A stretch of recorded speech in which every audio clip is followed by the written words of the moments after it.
नमस्कार, मैं भावना। चलिए देखते हैं झारखंड की 15 फटाफट बड़ी खबरों को। टनल में फंसे 41 मजदूरों को निकालने में 400 घंटे बाद मिली कामयाबी। उत्तराखंड के उत्तरकाशी में निर्माणाधीन सिलखेरा डंडाल गांव टनल में 12 नवंबर से फंसे 41 मजदूरों को आखिरकार रेस्क्यू कर लिया गया। रेस्क्यू टीम के सदस्य हरपाल सिंह ने बताया कि शाम 7:05 पर पहला ब्रेक थ्रू मिला था। पाइप पुशिंग का काम मलबे के आर पार होने के बाद मजदूरों को सुरक्षित बाहर निकालने की तैयारी शुरू हुई। एनडीआरएफ के जवान मजदूरों को रेस्क्यू करने के लिए अंदर गए। एक एक करके सभी 41 मजदूरों को बाहर लाया गया। झारखंड के रांची समेत कई जिलों में 7 दिन तक बारिश का अलर्ट जारी। झारखंड में ठंड दस्तक दे चुकी है और कड़ाके की ठंड सुबह शाम लग रही है। साथ ही आने वाले 7 दिनों तक राज्य के मौसम में अहम बदलाव देखा जाएगा।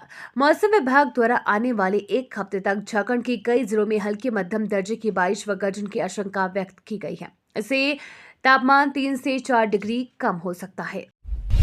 झारखंड के शहरी क्षेत्र में 5 पेड़ लगाने पर हर महीने लगेगी 25 यूनिट बिजली मुफ्त। झारखंड में पेड़ लगाओ बिजली बिल में छूट पाओ की योजना शुरू हो गई है। इसके तहत फरवरी महीने तक लोग नगर निकायों के दफ्तर में आवेदन कर सकेंगे। ये योजना सिर्फ शहरी क्षेत्रों के लिए है, जिसमें पौधे लगाने वालों को प्रति पेड़ 5 यूनिट बिजली मुफ्त मिलेगी। ये लाभ अधिकतम 5 पेड़ के लिए मिलेगा, यानी एक उपभोक्ता 5 पेड़ों के एवज में 25 यूनिट तक मुफ्त बिजली का लाभ ले सकेगा। इस योजना को सरकार ने जुलाई महीने में ही मंजूरी दे दी थी। झारखंड में बढ़ सकती है बिजली की दर। दिसंबर में शुरू होगी जन सुनवाई प्रक्रिया।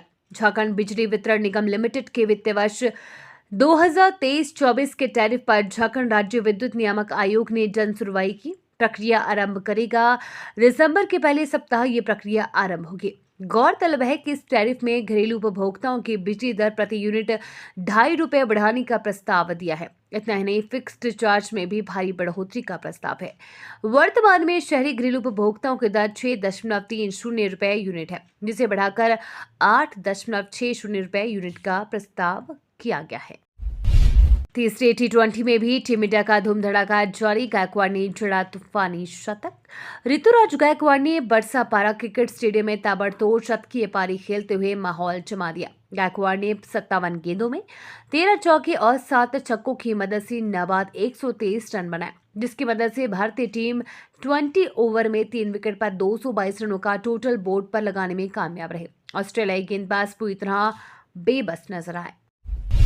गृह मंत्री अमित शाह कल आएंगे रांची। केंद्रीय गृह मंत्री अमित शाह कल शाम रांची के बिरसा मुंडा एयरपोर्ट पर आएंगे। इसके बाद वो हेलीकॉप्टर से हजारीबाग जिला के मेरू कैंप जाएंगे। वहां रात्रि विश्राम करेंगे। फिर 1 दिसंबर को मेरू में बीएसएफ के 59वें स्थापना दिवस कार्यक्रम में बतौर मुख्य अतिथि शामिल होंगे। झारखंडी श्रमिकों के लिए हेमंत सोरेन सरकार ने की खास व्यवस्था। झारखंड से लाखों मजदूर दूसरे राज्यों में जाकर मजदूरी करते हैं।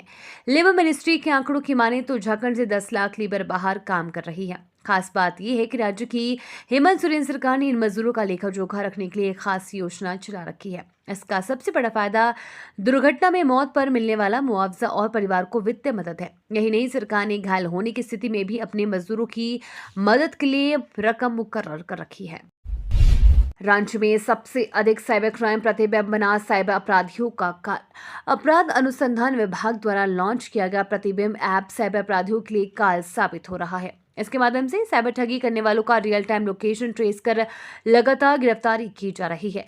सीआईडी डीजी अनुराग गुप्ता ने बताया कि प्रतिबिंब ऐप की मदद से 20 जिलों में देवघर, गिरिडीह और अन्य जिलों में 21 साइबर अपराधियों को पकड़ा गया है। उनके पास मोबाइल फोन, कंप्यूटर, फर्जी सिम कार्ड, एटीएम कार्ड व पासबुक बरामद हुए हैं। सारंडा में माओवादियों के खिलाफ आखिरी जंग मैदान में उतरे सीआरपीएफ कोबरा बटालियन। झारखंड में भाकपा माओवादी संगठन के खिलाफ सारंडा में आखिरी जंग चल रही है। इनके प्रभाव क्षेत्र रहे सारंडा में 40 से 50 हथियारबंद माओवादियों के दस्ते को चिन्हित कर अभियान चलाया जा रहा है। झारखंड पुलिस के साथ सीआरपीएफ कोबरा बटालियन जगुआर की टीमें भी अभियान में है। 10 नवंबर से माओवादियों के खिलाफ शुरू हुए विशेष अभियान के दौरान केंद्रीय गृह मंत्रालय हर दिन का अपडेट ले रहा है। खुशखबरी पाकर रांची के तीनों मजदूरों के परिजनों के चेहरे पर लौटी रौनक। उत्तराखंड के उत्तरकाशी स्थित सिलक्यारा व डंडाल गांव के बीच निर्माणाधीन सुरंग में झारखंड से 15 मजदूर फंसे हुए हैं। इनमें रांची जिले के और मांझी प्रखंड के खीराबेड़ा गांव के 3 मजदूर शामिल हैं। जल्द ही सुरंग से सुरक्षित बाहर निकाले जाने की खबर मिलते ही परिजनों ने राहत की सांस ली है। इनके चेहरे पर रौनक लौट गई है। परिजनों ने खुशी में मिठाई बंटवाई है। पूरे गाँव में खुशी की लहर है। सभी बस इनकी एक झलक देखने को बेताब है। मजदूर अनिल बेदिया की मां ने कहा, अच्छी खबर सुनकर परिवार के लोग बेहद खुश हैं। क्रिकेटर मुकेश कुमार की मंगलवार को गोरखपुर में शादी। छपरा की रहने वाली है दुल्हन।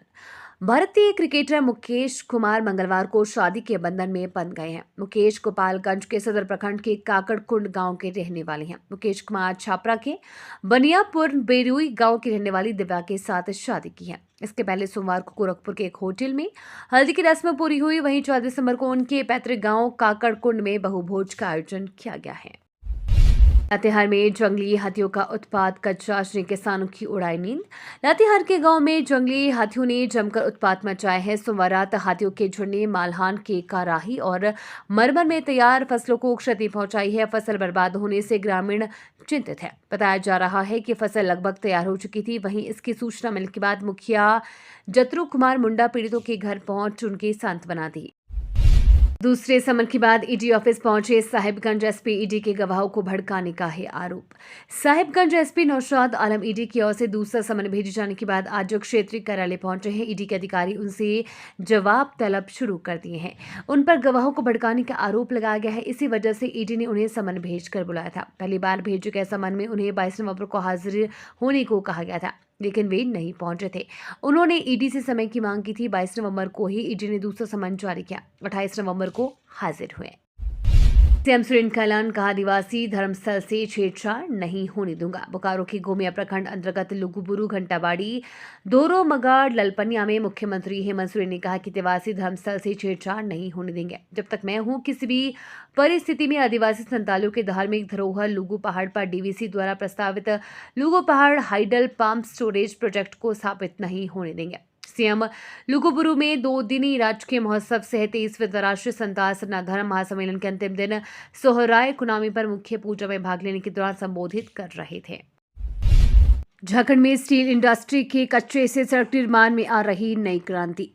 देश में स्टील प्रोडक्शन के दौरान निकलने वाले कच्चे यानी स्लैग के इस्तेमाल से सड़क निर्माण के क्षेत्र में नई क्रांति आ रही है। झारखंड में इस क्षेत्र में किए जा रहे प्रयोग से पूरे देश के लिए उदाहरण बन रही है। प्रधानमंत्री ग्राम सड़क योजना के तहत पूर्वी सिंहभूम जिले में स्टील इंडस्ट्री के स्लैग का इस्तेमाल करते हुए 280 किलोमीटर लंबी कुल 21 सड़कों का निर्माण कराया जा रहा है। ये तो थी आज की बड़ी खबरें। अपने गांव या शहर की न्यूज देखने के लिए हमें कमेंट्स में जरूर बताएं कि आप न्यूज को कहां से देख रहे हैं।